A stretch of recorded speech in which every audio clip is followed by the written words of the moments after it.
Traditionally, they put the casket down to the ground before they start the service.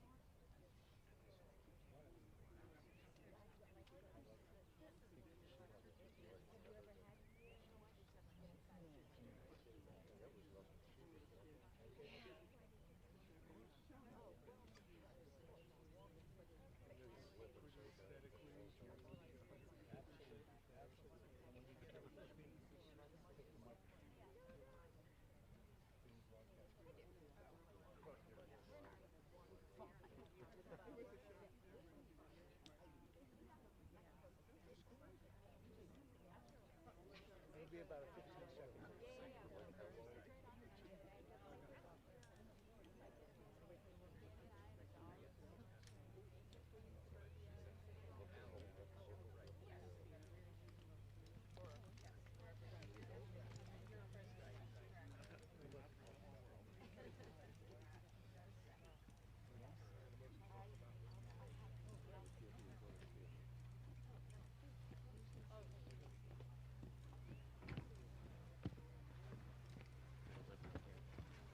Okay, this time everyone take a firm grasp on the handle. We're going to lift right onto the rolling device.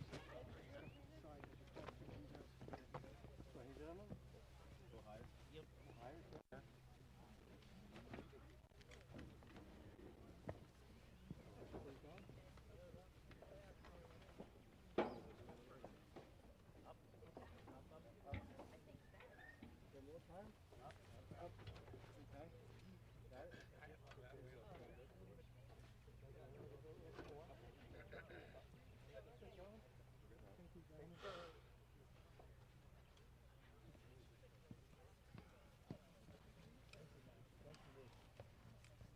Thanks, guys. Oh, careful.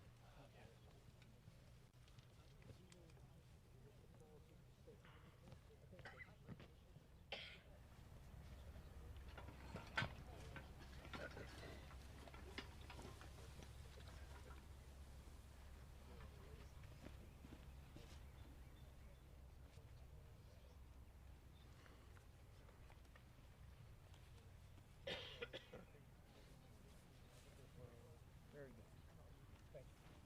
Thank you. Thank you. All right, my friends. So we have gathered together. Can you guys hear me? Can hear you better. Okay, I'm sorry about that. I'll make it louder. So we've gotten together, Elliot, to bid farewell to a wonderful woman.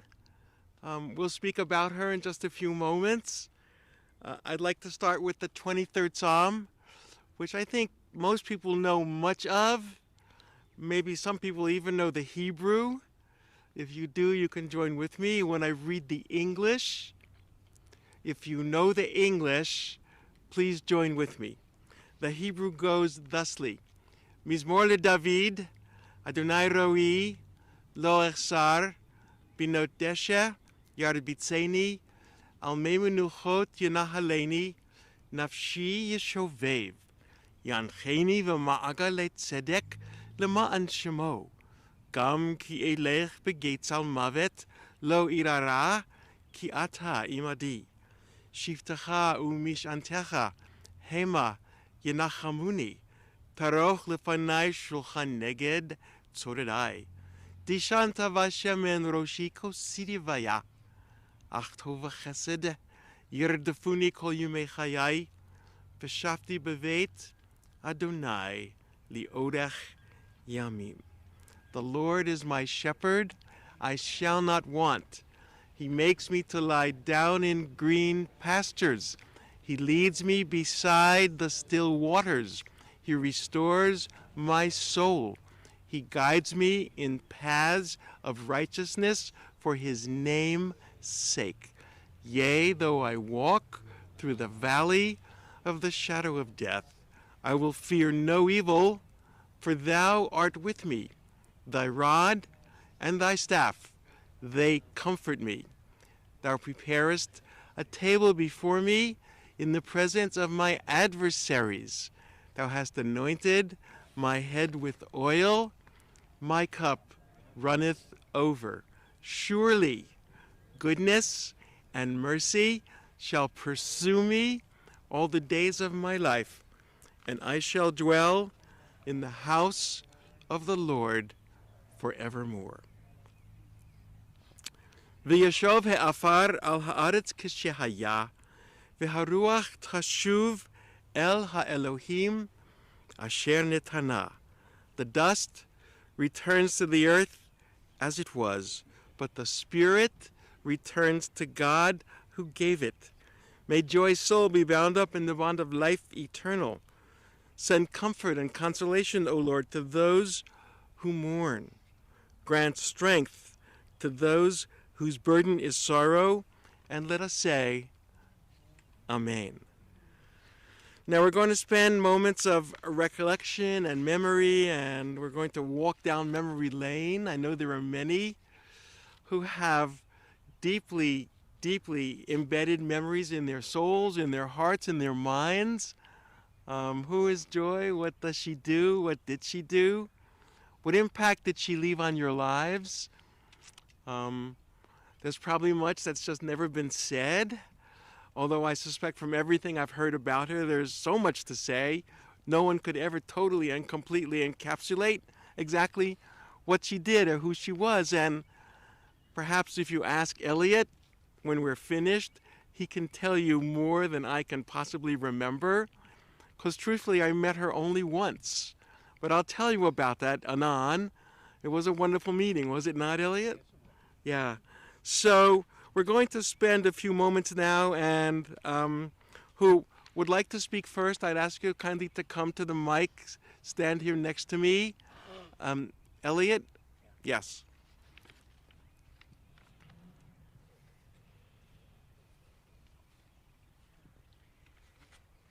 Thank you, Rabbi. Talk right into the mic. Thank you, everybody, for coming.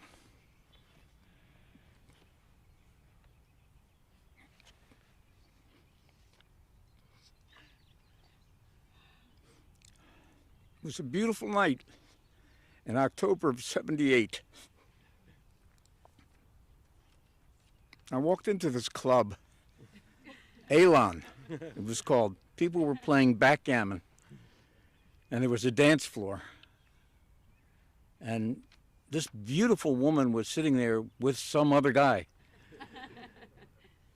And I looked at her, and I'd never seen anybody this beautiful. And oddly enough, she looked at me. So something was going on, and I couldn't figure it out. But this other guy was there. He got up to go to the restroom, and I figured that was my move. A few short seconds. I took out my business card, and I went over to her. I said, I'd love to meet you. And there's not a time here to exchange numbers, but here's mine. If you would call me, I would appreciate it. The next morning at 9:30, she called me. Lucky me. I don't know if the guy ever got back from the bathroom. But in any case, that was the beginning, and we went out to dinner. And here was this beautiful woman with straight black hair. She was 26 years old. I was 41. You can do the math, 15 years. And we each had a glass of wine, and I said, well, my people say l'chaim. And she goes, my people say l'chaim. What did you know? And that was it. Met Ruth and Harvey, her parents, and her brother Mitch, who lived in Bowie at the time. They had recently come down from Philadelphia. Well, in '67 they came down. And the next thing I know, I'm on a train. Where are we going? We're going to Philadelphia. What's in Philadelphia? Samson Street, Jewelry Row. Right. And so there was the engagement ring, mother and father making sure the deal was sealed. And that's fine. I wanted to. And my mom, God rest her soul, she said, I hope you know what you're doing. And I said, I've never been more sure in my life. And that's true. The greatest thing that ever happened to me. Not only a great mom, to our son Alan, but a great stepmom to my daughters Lisa and Lori, and a great business partner. How many men and women work together in business and still have lived to talk about it? We did for over 20 years. And her first outing as a professional, I couldn't attend that day. She went to a filming of a United Way commercial, and this 5-year-old girl was the first time she ever heard. First time was given a hearing instrument, and her face lit up. Joy captured the whole thing on film, and we won an Emmy Award. I had nothing to do with it. She produced the whole thing, and she did a great job with it. And over the years, she just was an incredible business partner, just amazing, and a mom, and an artist, an accomplished artist. So many things that she did. When we got married in February, it was 3 or so months later after we first met, I hired Henny Youngman to come down for the wedding, one of my favorite comics at the time. And he came in. Some of you were at that wedding. And he came in, opened the door, "Take my wife, please." That's the first thing out of his mouth. And he said, "Where's your bride? I want to meet her." Introduced him to Joy, and he said, "I'd like you to have this diamond pin." I figured, oh, diamond pin. And he gave her a safety pin that had a dime cemented into the middle of it. Dime in pin. Get it? Anyway, it was sort of a great way to start off the marriage. And we continued making wonderful progress together in business. And then we eventually said, okay, that's enough. And we retired in like the year 2000, moved to Annapolis. And around 2018, she was diagnosed with her liver issues and was given every kind of possible treatment she could get. And finally, cancer won. And from the 23rd Psalm, I'm not afraid, that was her motto all along. She said, "I'm not afraid."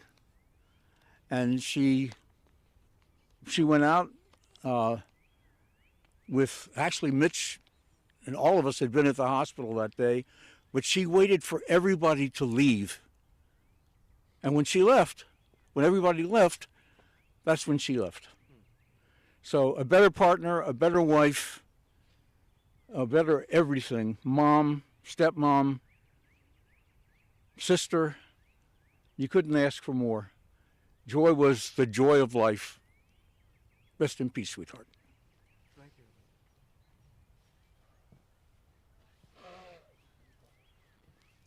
Okay, and now our next speaker will be Lisa? Laura. Sorry, dear.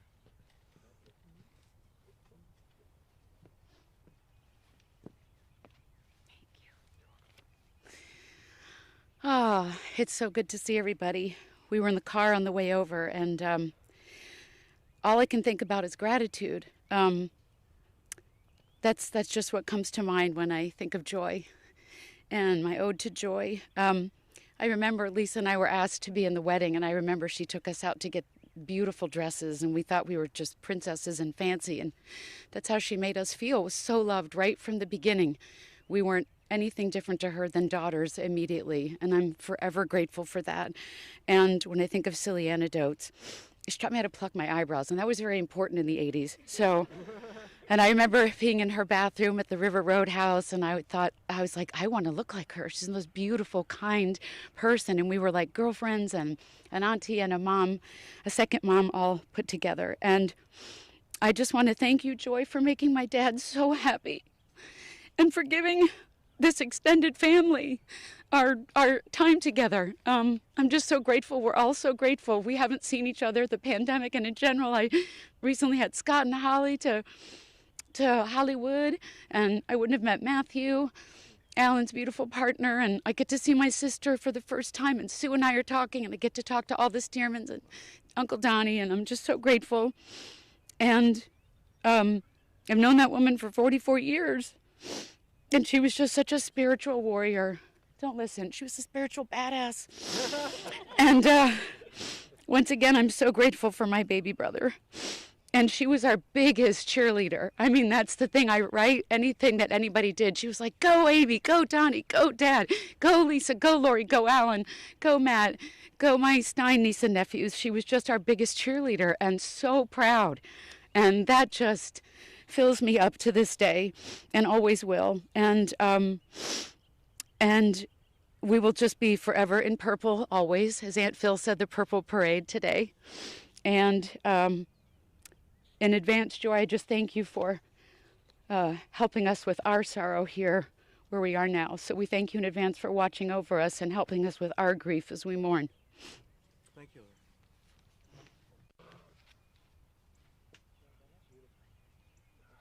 Who's next? Mitchell?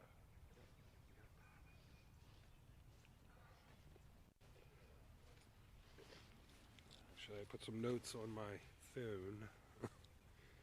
Which I probably won't be able to see. No, it's like a lot of... Oh, there we go. Do you need me to do this? No, I'm fine. So growing up with Joy was... A joy. yeah, was a joy. She... Move in. Oh, move in, all right. Growing up with Joy was a joy. You know, she was... I can't hear you, Mitch. You gotta talk much louder. All right. Sorry. Joy was my best friend growing up. I wanted to be like her. I looked up to her. She was amazing. She did all the things I couldn't do. You know, she was an amazing artist.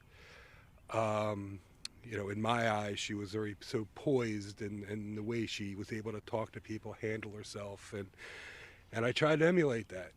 You know, as I was growing up. Her painting, everybody knows of her painting, and a very, I think little is known about the actual output of that painting. She was painting all the time. I mean, she'd come home from school, she'd be painting. At night before bed, she'd be painting. Tremendous amount of pictures, one after another, and one was better than the next. She hated selling her pictures. She felt like she was selling a child. She would cry if somebody bought her picture, and, you know, we'd all try to tell her what kind of honor that was, but she would cry. She was not happy about losing her paintings. However, she did love giving her paintings to her relatives. I mean, I'm sure there's people here, raise your hand if you have a genuine joy. And, you know, that part of it, I could tell a very interesting story. We used to lose power a lot in Bowie when we moved to Bowie, and she painted a lot of her pictures, and you can kind of tell by looking at them which ones she painted by candlelight. There was one night that it was a horrible storm. I mean, the house was shaking, the lightning was just coming through, and she had candles everywhere, and she was painting like as fast as you could be, and it ended up being this picture called The Wizard. And it was this wizard. We actually had it for a while until we downsized and gave it back to Joy. And that picture actually survived a fire. The fire at her place in College Park. There was a fire next door, and the wall between actually went down, and at the end of it all, the picture was laying on top of the fire untouched. So it was unbelievable power. Her love of the Beatles, I mean, that gave me my love of music. I got my Beatles socks on. She would, I've told a bunch of you the story, but when She Loves You came out, she and her friends, we had a little record player in the basement, and they would hit automatic, put the needle go down, she'd scream, they'd all scream, and they would dance for the 2.5 minutes of the song, and then it was over, and then they would put the needle back again, they'd all scream, and they'd all dance around, and that would be over and over and over and over and over. So, I mean, she gave me my love of the Beatles. We listened to it a lot, you know, and considering that the Beatles broke up when I was 11 years old, it was quite a legacy that I passed on to my kids, and I think Scott's wearing his Beatle socks today.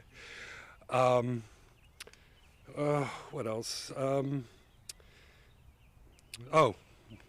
To finish the Beatles part, when they were on Ed Sullivan, she had her nose right up against the glass, screaming her head off, and actually hyperventilated and went down. And my father was, "Who are these guys? Oh my God!"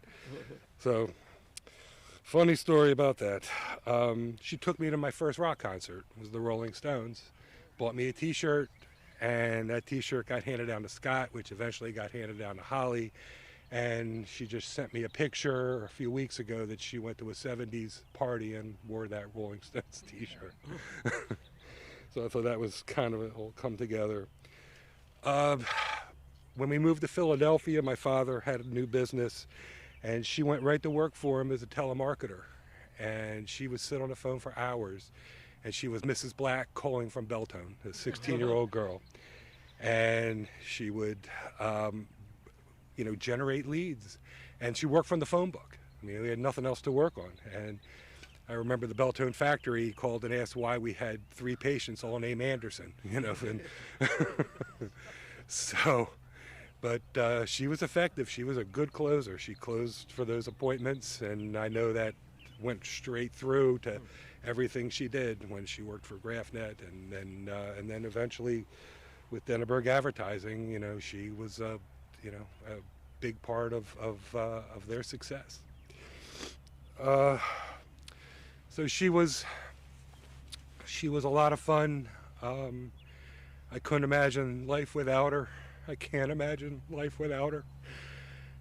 And she was the best big sister anybody could ever want or have. Thank you.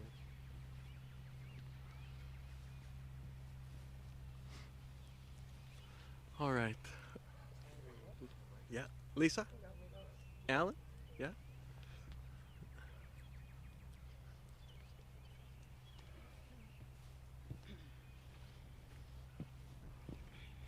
Again on my phone. Okay. Yeah. Hi, everybody. It's so good to see you all. Like everybody mentioned, just to have everybody together here. Well, when I first met Joy, I was 15. We were in the wedding, as Lori mentioned. It was beautiful. She took us out to get dresses and have our hair done and made us feel just so beautiful and so welcome. She was always just the most beautiful human. Then came my beautiful little brother, and he's beautiful to this day. I always wanted to be born 10 years earlier. No one ever says that. But I wanted to be like Joy. I wanted to be her friend. She was so much of a sister to me as well, as an incredible stepmom. I just wanted to be cool like Joy. I just wanted to be so cool. I didn't wear my Beatles socks because they wouldn't have gone with this outfit, but Joy did teach me about the Beatles. Dad took me to the Stones when I was probably too young to appreciate it, but Joy taught me how to appreciate them. And the Stones and the Beatles, she taught me about beautiful art, and not just beautiful art and Picasso's and whatnot, but her beautiful art. She created so much amazing, beautiful art, not just that you hang on the wall, but the jewelry that I know a lot of people are wearing. Raise your hand if you're wearing Joy jewelry today. Wow.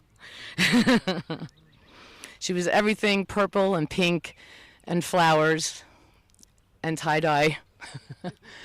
And most of all, she loved Dad so much.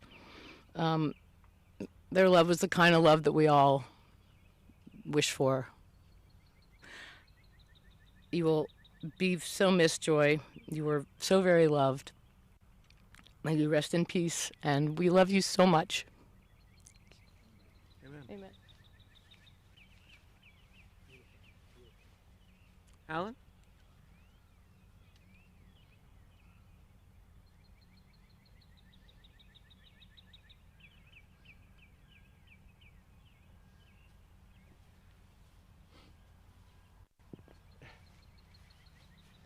Oh, hi everybody.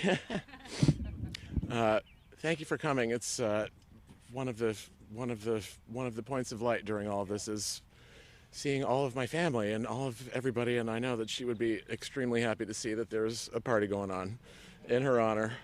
I will apologize in advance because I did not have the wherewithal to make any notes. How can I try and summarize my life with my mommy?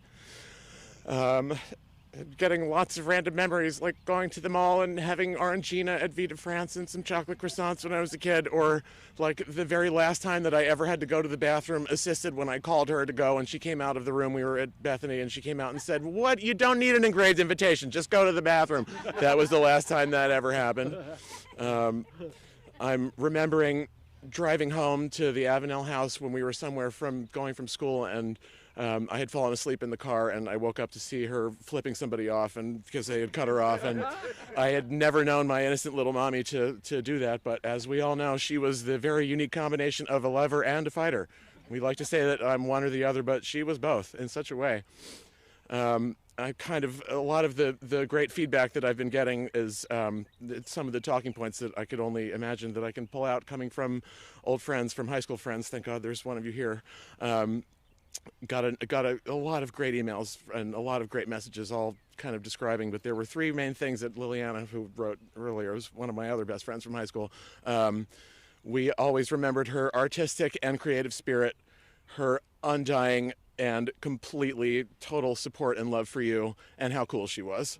So those are kind of the 3 points. Artistic and creative, I mean, we all know there are very few that had this kind of spirit, and it permeated into absolutely every single thing that she did, from everything that she wore and every word that came out of her mouth. Everything was a work of art.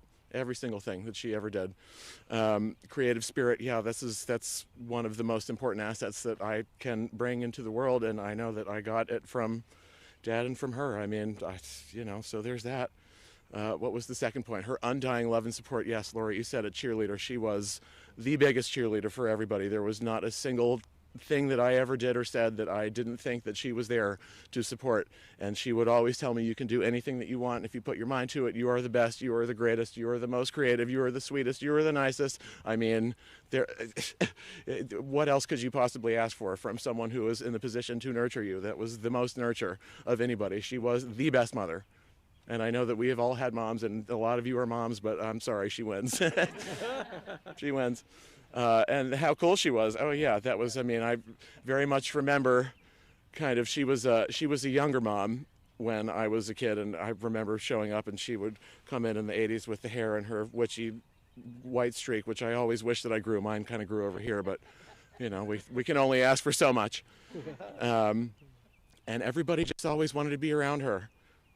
We all know this. Everybody wanted to be around her. Everybody wanted to hear what she had to say, hear what she had to think. A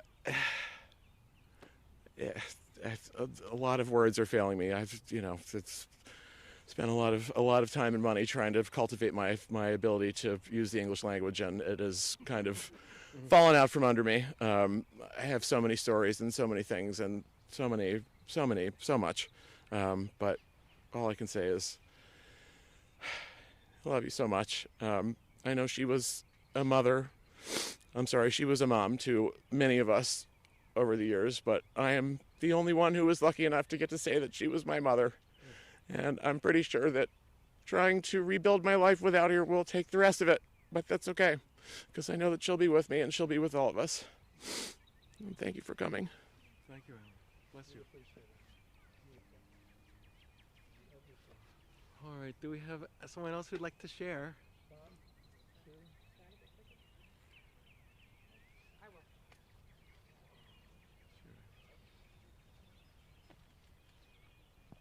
Thank you.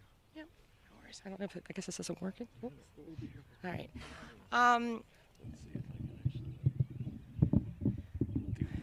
do this. Yes. All right. I guess what I was going to say about Joy is how gentle she was, how she was a listener, how she had a warmth about her, but it was a quiet warmth. And I really appreciated that coming into the family in 1982, not officially, but 83 officially. I remember Elliot said to Mitch, I think you're going to marry that woman. And Joy was very involved, and she gave me an amazing wedding shower. I was just sharing with somebody last night or maybe earlier today that I had 3 children, and every time she came to the hospital, she was the one that changed the first diaper because I was too afraid. So that gentleness just kind of was there. Even though I had a few before that, after that first one, I still was just like, I can't do it. She was always there. When we had Scott, I broke my leg. I was unprepared. We were so unprepared. And she ran out to get clothes and diapers. I mean, we had nothing in the house. She was always there, like I said, for all of them. I think she even ran out and got a bassinet. I don't even know where it came from. And then we had Holly, the very first girl, and she was so excited. They were at Bethany. She ran home from the beach, and she came with all these pink outfits for the little girl. She's been there for all the kids. I know that she babysat for them. But for me, like I said, it was kind of that gentleness of, she was an observer. And I think I'm kind of coming to grips with a lot of things that I probably didn't put into feelings or words, just to kind of think back at it. And it was pretty amazing. It was like there was this amazing warm presence, but that gentleness was really amazing. And I respect that. I wish I was more like that. What I want to say most, though, is I want to give Elliot just some praise. I think one of the girls said, we should all have a love like they had. Just that devotion, that level. And I can remember it way before Joy was sick. She'd throw her back out, and we'd be getting ready for a holiday dinner, or Ellen was going to come over to trick or treat. And again, I didn't put it into feelings until just now, where it was just like, you just stayed by her side even then. So that love is one that, everybody aspires to. And I would hope that everybody, can have that at some point in their life. I'm glad she's out of pain. We're in the pain now in losing her. But this is a wonderful, warm community now that we have. And we should all be there for each other and understand how life is going to change. Life has changed. But the forever piece of the loss is also the forever piece of the memory. And I think that we all need to think about that positive, all that positive impact and all those positive occasions, that even simple ones that weren't holidays, just were an everyday event. Thank you. Okay. Someone else would like to share? Please. Do they all know who you are? I'm Danny. Tell them who you are. Hey everyone, I'm Danny, Aunt Joy's nephew. She was our only aunt. She was the cool aunt by default, but definitely in actuality. Every time that our parents said, Uncle Elliot and Aunt Joy are coming, I mean, we would act like it was a holiday, even on a Wednesday. I mean, she was one of the most incredible people I've ever met. She just is so considerate, compassionate. I mean, even at the end, the last conversation I had with her, I said, how are you doing? And she just said, how are you doing? And she was always that way, just sweet, compassionate. And we're going to miss her, but I hope that we're able to celebrate some of the fun stories of her and kind of carry that spirit forward. I remember one of the last conversations we had at Joy and Elliot's. She was, again, the Beatles always come up with Joy, but she was talking about how she was with cousin Lisa, and she was complaining because she couldn't hear the Beatles over all the girls screaming. And she was like, why are they screaming? You can't hear the music. And Lisa said, you'll know in a few years. And apparently she did. She came to find that out. But she met my girlfriend, Ariel, thank God. And we were just admiring her art, and she lit up. No matter how she was feeling, she had that passion for art. And it was just amazing to see us be able to give her back just a little bit of that joy that she has given all of us. But thank you for coming, and I love Aunt Joy. I love you all and appreciate it dearly. So. Thank you, Danny.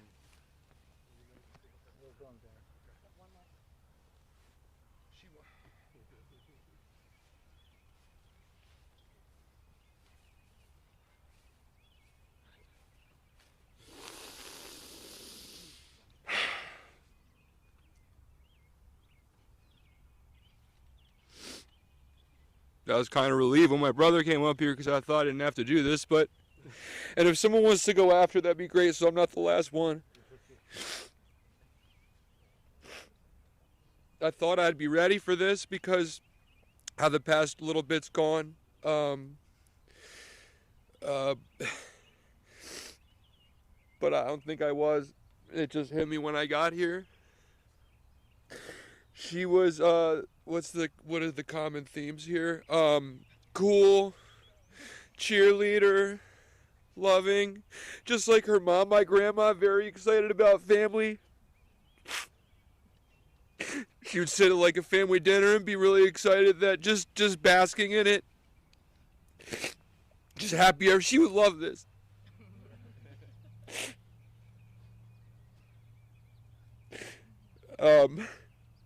She was the cool aunt, I remember my friends would come over and we had the knight and the wizard on either side of the basement in one of our houses, and before that we had the wizard on my friends would come over and I'd say, my aunt painted that.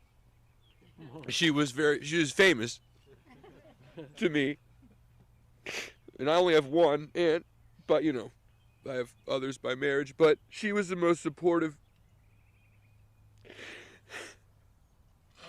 And I was always very, conscious of how I was doing. I want to impress people, and she'd just say, are you happy? Or do you like that? And that's very important to me today. I ask people, are you happy?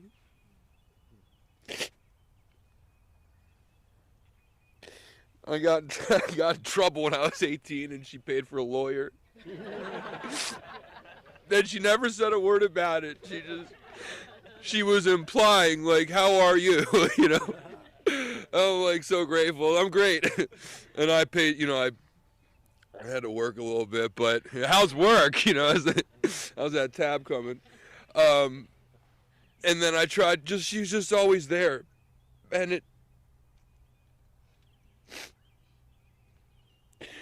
just know someone's there. Even the other day I was counting who's going to be at the Lido's, and I was counting them all off, and I was, of course, Ellie and Joy, and it's not there anymore.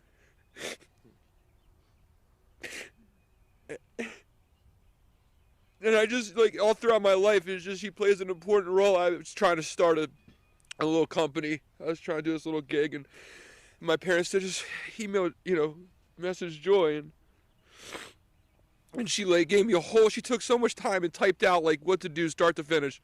And things I didn't even really need or pertain to what I was trying to do, but trademarking, all this stuff.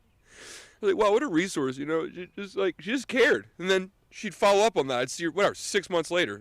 And she asked me how that was going and on each little bullet point, and just interested in family, just like her mom. I'm just gonna miss her. So how do you just put all those memories in she's still here with me, so that helps me a little bit just throughout my life. The Aunt Joyce Hotel, which is the beach house if you don't know, Holly named it the Aunt Joyce Hotel, and all this the summers and stuff like that, and I just try to remember all those things, I guess, but I didn't know how hard this would be. But I love her so much, and she would really think this. She would love seeing everybody. Thank you.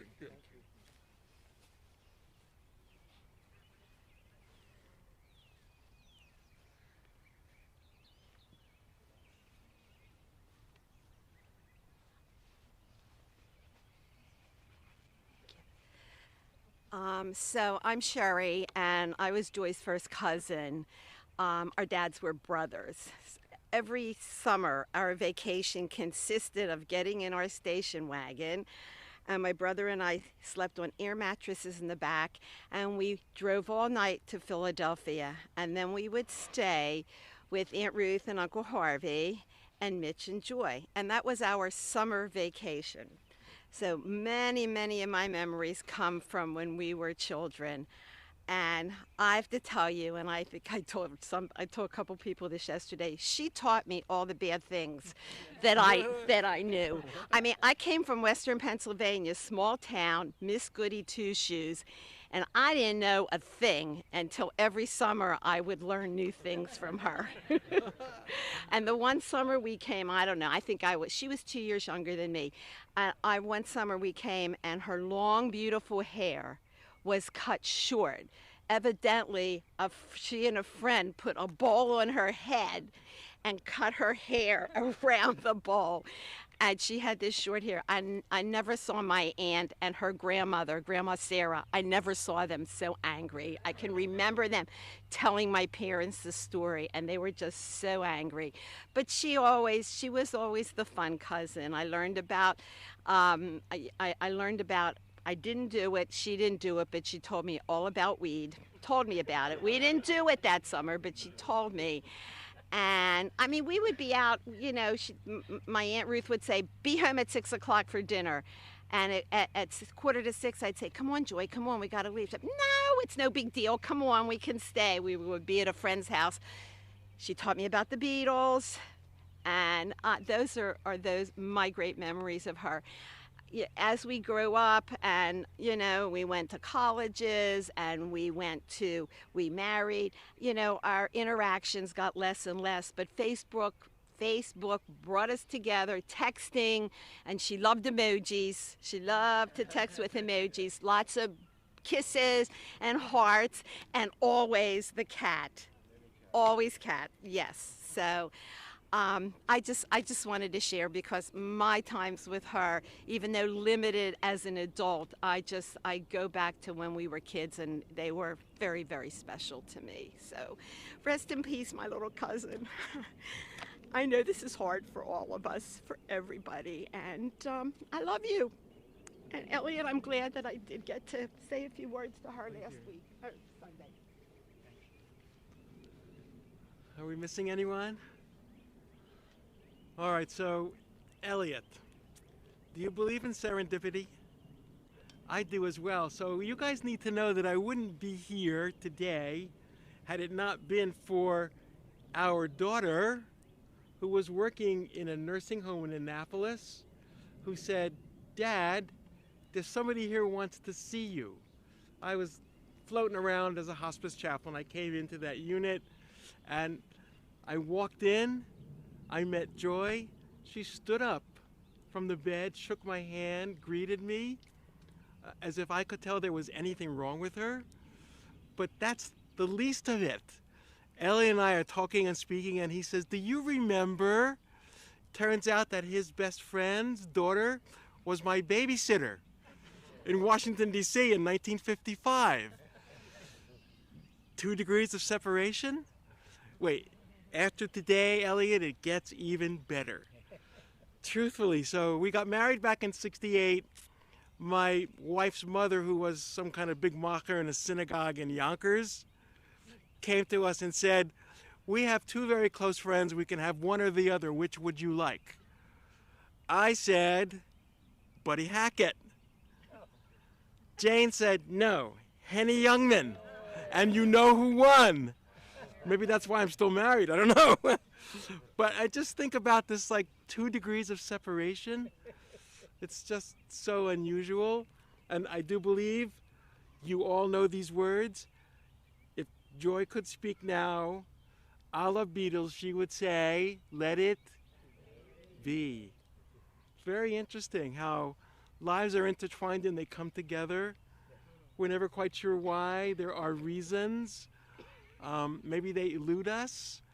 Maybe someday we find out or figure out. So I'm like somehow honored to be here in your presence.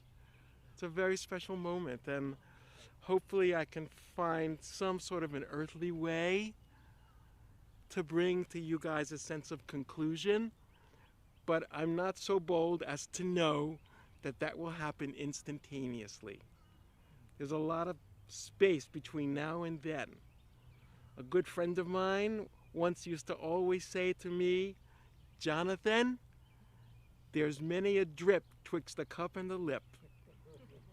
Who knows what happens and how and why it happens, or for what reasons it happens. But there is a reason, Elliot, that you and I got connected. We'll know. Very beautiful. I think that's really very important. So I've learned a whole lot about her, a Renaissance woman.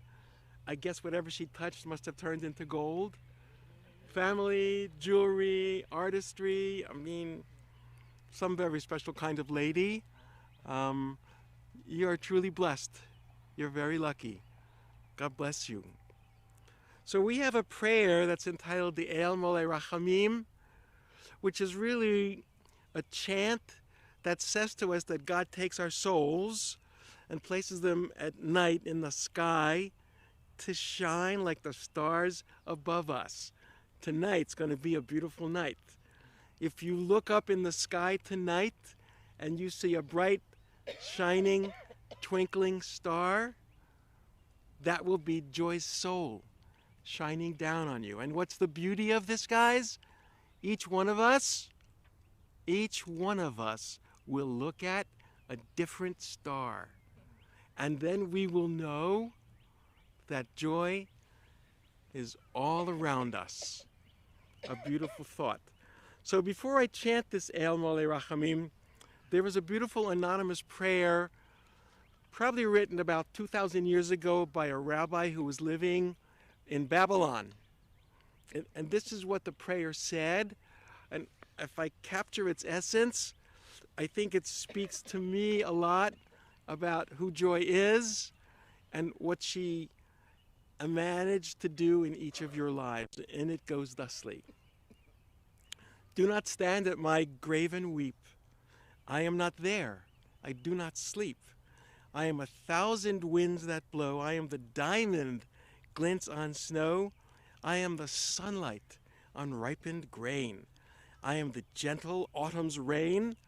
When you awaken in the morning's hush, I am the swift, uplifting rush of quiet birds in circled flight. I am the soft star that shines at night. Do not stand at my grave and cry. I am not there. I did not die. Beautiful thoughts. Let us rise.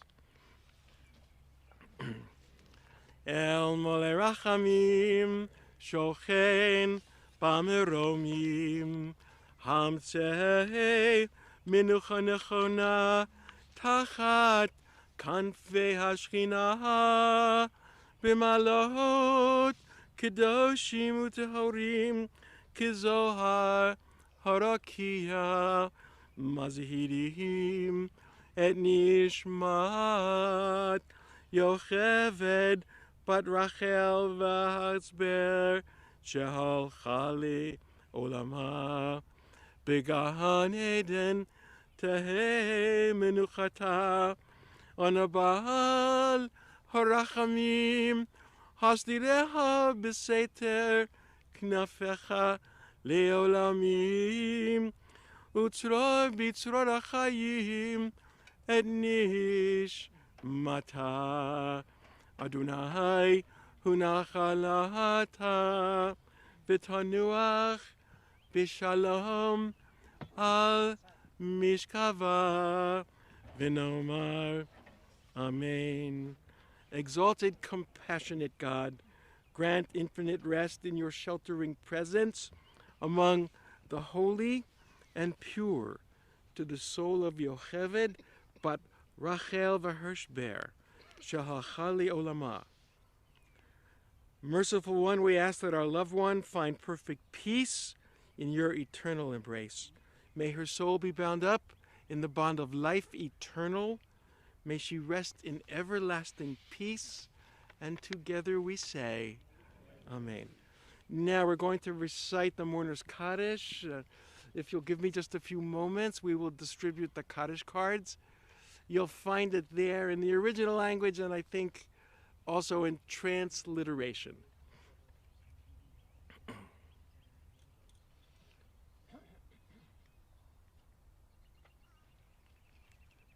Please join with me.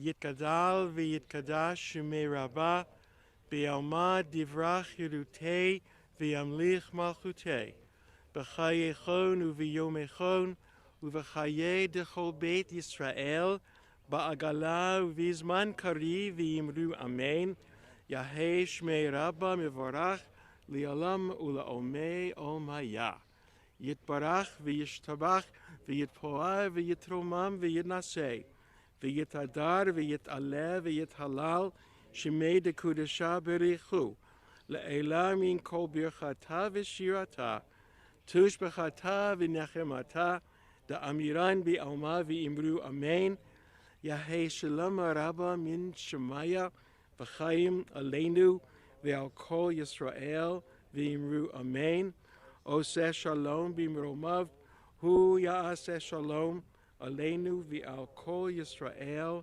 v'imru amen. May the author of peace, who makes peace in the heavens, grant peace unto you who mourn, and relieve from you your moments of desolation and distress, and bring you a moment of peace and more. And we say, amen. Now, it's our custom, as you know, Elliot, to place a shovelful of earth on the coffin of those to whom we bid farewell. It's a token of our continued connection to their very essence. So I would invite us to do that. Can we get my kutu to lower the blanket first? Yes. Thank you.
That's a great.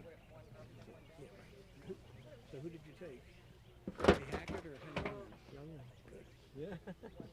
Because that was my wife's choice. No, my wife Queen. He really did that with the diamond pin. No, he didn't make any jokes. The rabbi was a guy whose name was Klausner, a really well-known Yonkers rabbi. A really well-known. And he was friends with both of them. I'm really sorry. Thank you. God bless you. Yeah, thank you. You're so wonderful. How are you doing? Good to see you.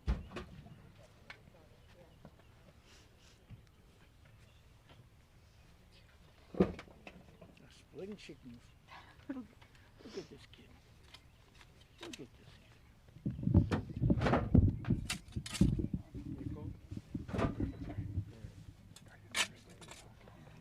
No, we're done. We're all done.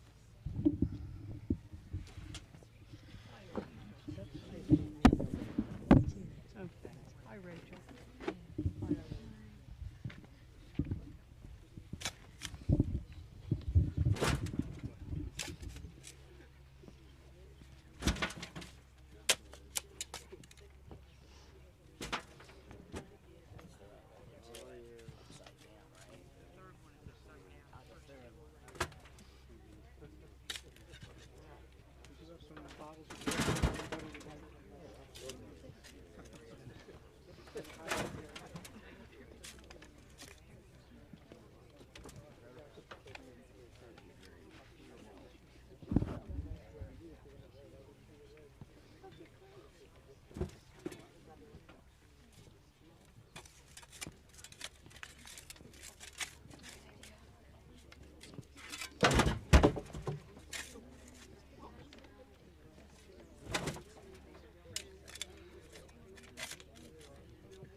Oh, look at that purple purse.